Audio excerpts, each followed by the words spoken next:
We are here at the Ruby Buckle West in South Jordan, Utah. I'm Amy Wilson. This is the EQN Sports Desk. It is driven by Holiday Auto Group, and I get to congratulate round one, first in the 2D of the Derby, Lindsay Schulz. Great job. Thank you. So we're going to talk all about your horse, EDEE Jo Stinson. It's a 2019 sorrel mare by Eddie Stinson, of course, and then out of Frenchman's Girl, who's by Frenchman's Guy. Tell us about this horse and the history there. So I ended up buying this little mare from Shannon Jensen, sight unseen, might I add, and I've been a huge believer in Eddie Stinson's for quite some time, so I really like the looks of the mare, and when she was offered for sale, I had to take a shot, and I'm really glad I did. How often do you buy one sight unseen? Probably more often than I should. But it worked out. It worked out really well. Yeah, a really good decision there. So you've had her since she was 2, center for about 4 months with a colt starter. Tell us about that foundation of your program and why that amount of time is important to you. So I'm a huge advocate for great colt starting, and I really believe in truly leaving them until my colt starters say I'm ready. And we've got a great relationship as far as, when they feel like they're ready to come to my house. So it takes all the legwork out of it. And if they need to stay longer, I'm really proud to let them stay longer until they say I'm ready to have them. So yeah. What is that point where they're ready for you?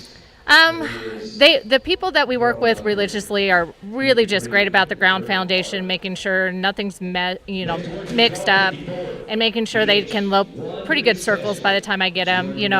I train for charity horses, so I'm pretty good about taking on the rest, but I really want to make sure that they've had nothing missed by the time I get them. Yeah. So. What was she like to train on the barrels? On the barrel, she was fabulous, but she's got a spicy little redheaded attitude, and she just cracks me up daily. And the more I got to know her, I just kind of let her, run her part of the show, and then she really comes to play for me in the barrel pen. So. I think we got to see that spicy side a little bit today. Yeah. A little bit of ground trouble on the second barrel, right. and that just made her try even harder, didn't it? That did.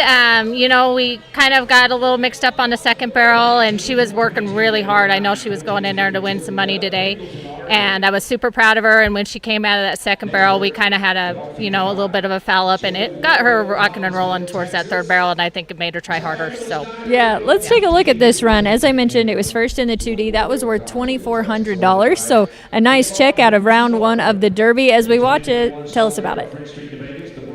So on this first barrel, I was super, super excited. She was on it, and she was really dialed in. This is where we had a little bit of an issue coming out of that second barrel, and then I just seen her ears come further back on her head, and she was ready to just take on the rest of the world. So I was really proud that she recovered the way she did, and she never quit. Yeah, really good recovery right there. We'll get to watch it again in slow motion. This is her first Derby year.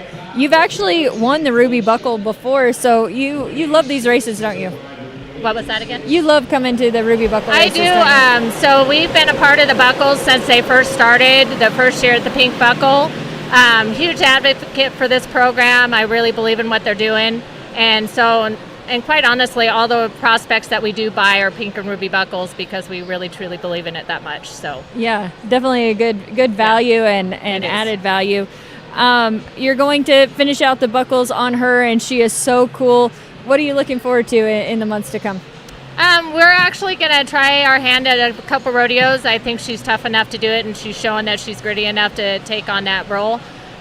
So for her future, I think she's going to make one great rodeo horse, if not, continue on with these big events that we're so blessed to have too. So I love hearing that, and I feel like everyone I've interviewed today has talked about entering some rodeos and going to rodeos, and just that crossover with the Derby and futurity horses taken to the rodeo scene, and I love that. You guys are making some great ones. Yeah, no, it's been really fun to see the crossover there for a lot of years. People were not really doing that as much as they are now, and I think we have just such a great breeding program. People are really investing in some great horses, and I think they're just coming on stronger when they're younger, and it's really fun to watch them branch out and be those rodeo horses. Yeah, I was going to mention too, you might have said this, how little she is, only 14 too. Yeah.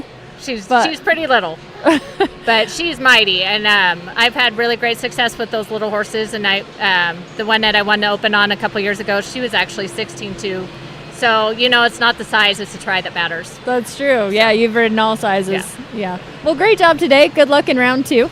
Right. Thank you Yeah. so much for having me. Yeah, it's always fun to get to visit with the winners here. Lindsay Schulz on EDEE Jo Stinson. That's a 2019 sorrel mare. They ran a 16.632. They won $2,400, winning the 2D of the first round of the Derby here at the Ruby Buckle West. I'm Amy Wilson. I'll continue to bring you more winners as we're here.